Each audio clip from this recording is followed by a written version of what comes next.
warahmatullahi wabarakatuh. Waalaikumsalam warahmatullahi wabarakatuh. Bagaimana kabarnya semua anak-anak sekalian? Alhamdulillah baik. Alhamdulillah. Baik, sebelum kita mulai pembelajaran, silakan ketua kelas disiapkan dulu kemudian berdoa. Perhatian. Siap. Berdiri siap. Siap.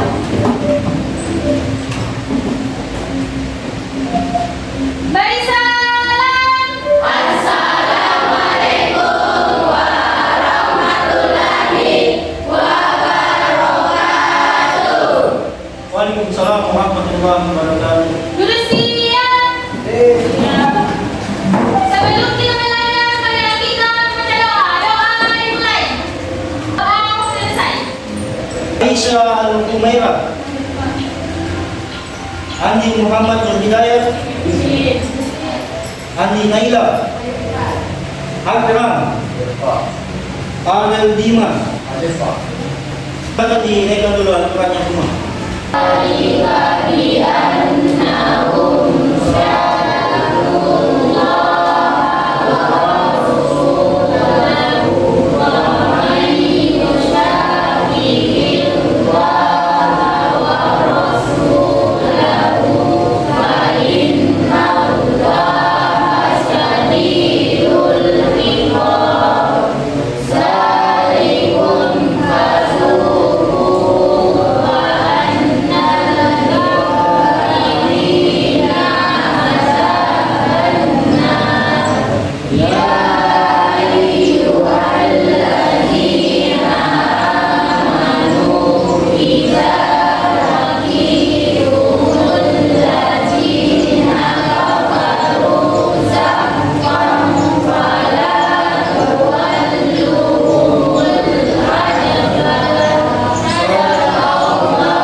Kenapa kita di pembelajaran pendidikan agama Islam itu dimulai dengan membaca Al-Quran? Kenapa tidak bisa? Kenapa? Biar diberkahi, biar diberkahi, biar diberkahi. Nah, kenapa di setiap pembelajaran saya arahkan kalian untuk membaca Al-Quran? Yang pertama, ini adalah bentuk ketakwaan kita kepada Allah Subhanahu wa Ta'ala. Jadi di awal kalian belajar, kalian baca dulu Al-Quran supaya seperti yang Bapak sampaikan tadi, supaya diberkahi ini pembelajaran. Nah, ini juga bentuk ketakwaan kita kepada Allah. Nah, kemudian yang kedua, seorang pelajar itu harus memiliki karakter berkeadaban. Tahu berkeadaban? Punya adab. Jadi seorang muslim itu memulai menuntut ilmu itu harus didahului dengan adab. Adabnya itu membaca Al-Quran. Bukan cuma menuntut ilmu, setiap kegiatan-kegiatanmu yang akan kau lakukan harus didahului dulu dengan membaca Al-Quran. Kemudian kedua, seorang pelajar itu harus memiliki karakter teladan. Apa itu teladan? Kita pelajar ini kita harus menjadi contoh. Ya? Kalau seorang pelajar itu harus menjadi contoh, bisa diteladani. Teladan itu bisa ditiru. Salah satu contoh yang bisa kau berikan di lingkunganmu di luar sekolah, salah satu contohnya memulai sesuatu kegiatan dengan membaca Al-Quran agar bisa diteladani oleh orang lain. Baik anak-anak sekalian, kita lanjut. Nah, pada pertemuan kita kali ini, anak-anak sekalian, kita akan melanjutkan pembelajaran kita. Tapi sebelumnya, saya ingin tanya dulu, masih ada yang ingat apa pembelajaran kita di pertemuan sebelumnya? Masih ada yang ingat?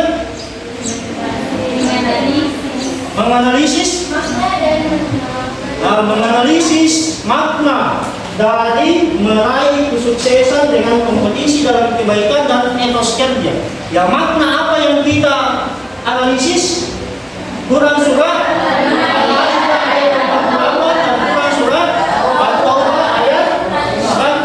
tentang apa? Tentang kompetisi dalam kebaikan dan etos kerja. Nah, untuk pertemuan kita pada kesempatan kali ini itu adalah masih berkaitan dengan materi pekan lalu. Tapi tujuan pembelajaran kita adalah peserta didik dapat perilaku kompetitif dalam kebaikan dan kebaikan. Ada yang tahu apa itu perilaku? Ada yang tahu apa itu perilaku? Sikap, perbuatan yang kalian lakukan dalam kehidupan sehari-hari. Oleh karena itu, tujuan kita pada pembelajaran hari ini supaya kalian mengetahui bagaimana perilaku kompetitif dalam kebaikan dan etos kerja dalam kehidupan sehari-hari. Ada beberapa perilaku kompetitif dalam kebaikan yang harus kalian aplikasikan dalam kehidupan sehari-hari. Yang pertama itu membantu teman dalam belajar. Bagaimana caranya kita bisa berperilaku kompetitif dalam kebaikan, yaitu membantu teman dalam belajar. Ada yang bisa coba angkat tangan? Yang bisa? Ya, silakan. Berdiri. Bagaimana? Kayak misalnya Bapak ada teman yang tidak paham dengan materi, kita bisa bantu menjelaskan apa materi yang sedang dibahas. Oke. Aplaus. Jadi tadi disampaikan oleh temanmu bahwasanya bentuk kompetitif dalam kebaikan yang pertama membantu teman dalam belajar. Bagaimana caranya membantu teman dalam belajar?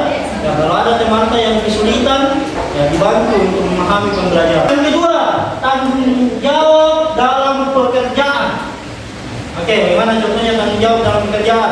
Contohnya itu Pak, kayak dalam kelas kan ada piket. Itu harus bertanggung jawab, kayak harus dilaksanakan. Tidak kayak harus dipanggil, disebutin namanya. Oke, sudah, aplaus.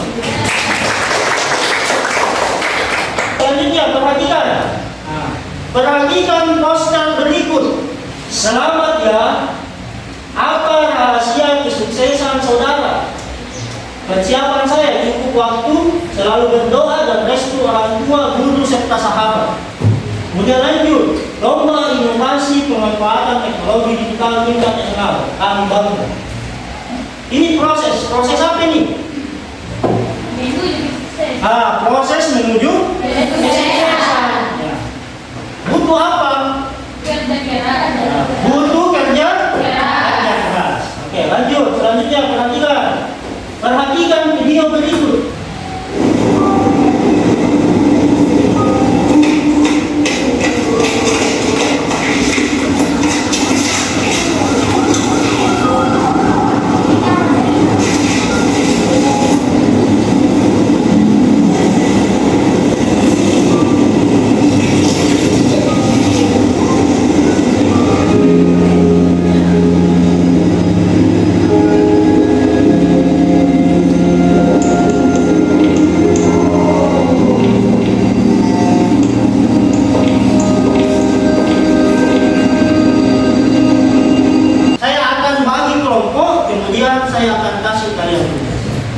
Kelompoknya sudah saya bagi.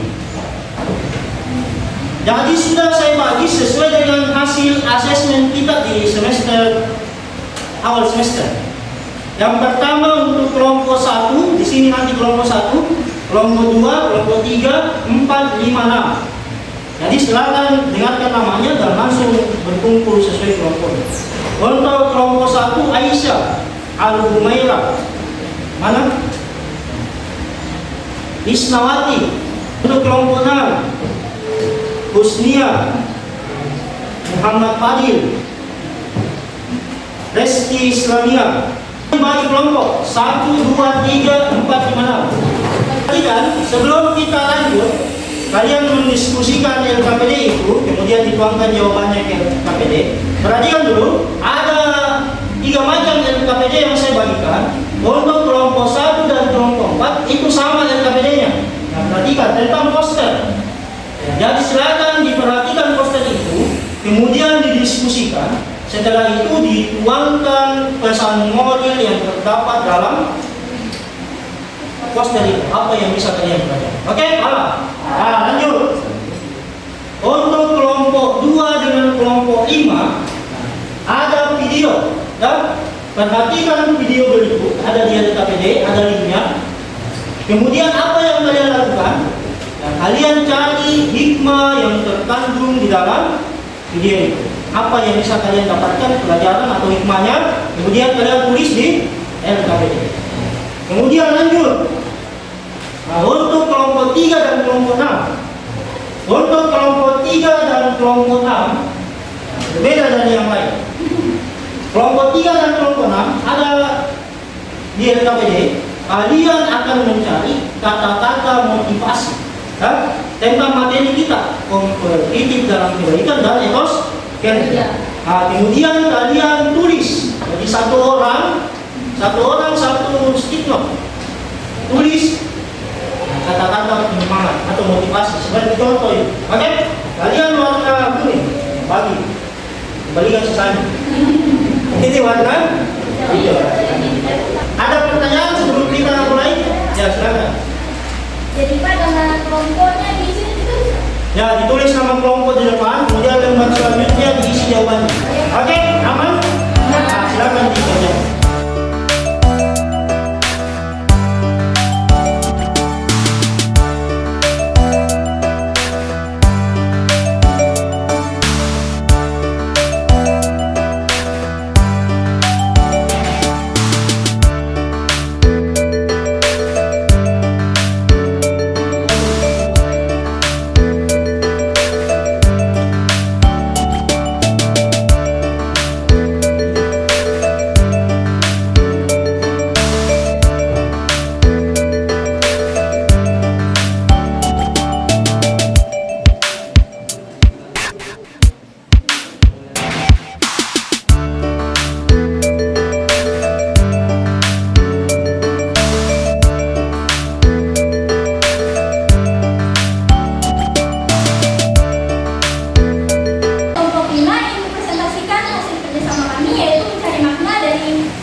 Yaitu tentang kompetisi dalam kebaikan dan etos kerja masing-masing. Masing-masing kita menuliskan 3 contoh kata-kata. Yang pertama, setiap hari adalah kesempatan untuk menjadi versi terbaik diri sendiri. Maka jangan sia-siakan kesempatan yang ada. Yang kedua, janganlah menunggu kesempurnaan untuk memulai, akan tetapi mulailah karena kesempurnaan. Jadi kelompok 1 dan kelompok 4 tadi sudah mengerjakan tentang tugas menganalisis poster, kemudian kelompok 2 dengan kelompok 5 menganalisis video, kemudian kelompok 3 dengan kelompok 6 membuat kata-kata motivasi. Tinggal yang saya harapkan setelah kalian presentasi, mulai dari kelompok 1 sampai kelompok 6, presentasikan, yang kalian presentasikan itu kalian aplikasikan dalam kehidupan sehari-hari. Jadi yang kalian presentasikan tadi mulai dari poster, video, sampai di kata-kata motivasi, saya harap kalian aplikasikan dalam kehidupan. Oke, terakhir anak-anak sekalian, ada yang bisa menyampaikan kesimpulan pembelajaran kita pada pertemuan kali ini? Kesimpulannya yaitu kompetisi dalam kebaikan dan etos kerja adalah 2 konsep yang saling mendukung dalam Islam. Dengan berlomba-lomba dalam kebaikan dan memiliki etos kerja yang baik, kita tidak hanya meraih kesuksesan di dunia, tetapi juga di akhirat. Mari kita berlomba-lomba dalam kebaikan dan bekerja keras untuk menjadi pribadi yang bermanfaat bagi diri sendiri, keluarga, dan masyarakat. Oke, betul. Oke, baik anak-anak sekalian, intinya pembelajaran kali ini, marilah kita menjadi pribadi yang senantiasa berbuat baik dan senantiasa berusaha semaksimal mungkin dalam keadaan apapun. Oke, ada yang mau ditanyakan terkait materi kita pada pertemuan kali ini? Sudah paham semua? Aman? Aman. Sisa di? Aplikasikan dalam kehidupan sehari-hari, dicontohkan. Oke, selanjutnya anak-anak sekalian, sebelum saya akhiri, jadi untuk pertemuan pekan depan kita masih di materi kompetisi dalam kebaikan dan etos kerja, tapi tujuan pembelajaran kita adalah mengaitkan antara kompetisi dalam kebaikan dan etos kerja. Saya kira itu anak-anak sekalian, terima kasih. Silakan diatur kembali mejanya. kemudian disiapkan.